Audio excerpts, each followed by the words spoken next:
সুপ্রিয় দর্শক, আজ আমরা ফিরে আসলাম এই পরন্ত বিকেলে সেই হাস্যোজ্জ্বল সুন্দরীকে নিয়ে। কেমন আছেন আপু? আছি কোনো মতন ভাই। কি করেন আপনি? বাসা বাড়িতে কাম করি।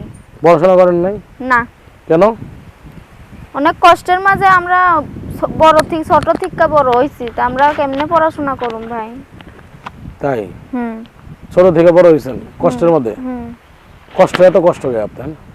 কষ্ট মানুষের জীবনে কষ্ট তো থাকতেই পারে। সুখের লিয়ে কি করতে হবো? সুখের লেগাই তো প্রতিবেদনের সামনে আইছি। প্রতিবেদনের সামনে এলে শুকাইব? দেখি এখন আল্লাহ কি করে, কপালে কি লেখা আছে। কপালে কি লেখা আছে কোন তো? সেটা কি আর আমি করতে পারবো? ওই উপরে বইয়া আছে, সেই করতে পারবে। তাই না? হুম।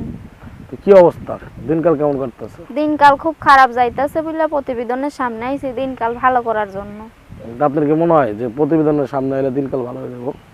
দেখি এরকম তো কত মেয়েরা প্রতিবেদনের সামনে আইয়া যারা দুঃখে আছে, তারা অনেক মেয়েরা প্রতিবেদনের সামনে আইয়া তারা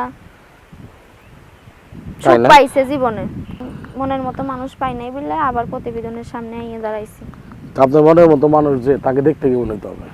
সে দেখতে কালো হোক আর সুন্দর হোক, বুইড়া হোক আর জোয়ান হোক, সে যদি আমার পাশে দাঁড়া সারা জীবন আমার কাছে থাকতে চায়, আমিও তার কাছে সারা জীবন থাকতে চাই। বুড়া মানুষকে আর আপনার লগে পারবো? পারবো না কেন, পারবো। খালি না ঝগড়াঝাটি লাগিয়া থাকবো?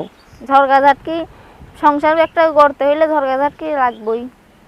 তাহলে একটা সুন্দর স্মার্ট পোলালন। সুন্দর স্মার্ট কি বলতে কি ভাই, যদি কপালে আমার যদি বুইড়া থাকে তা বুইড়াই জুটবো, আর কপালে যদি জোয়ান থাকে তা জোয়ানই জুটবো।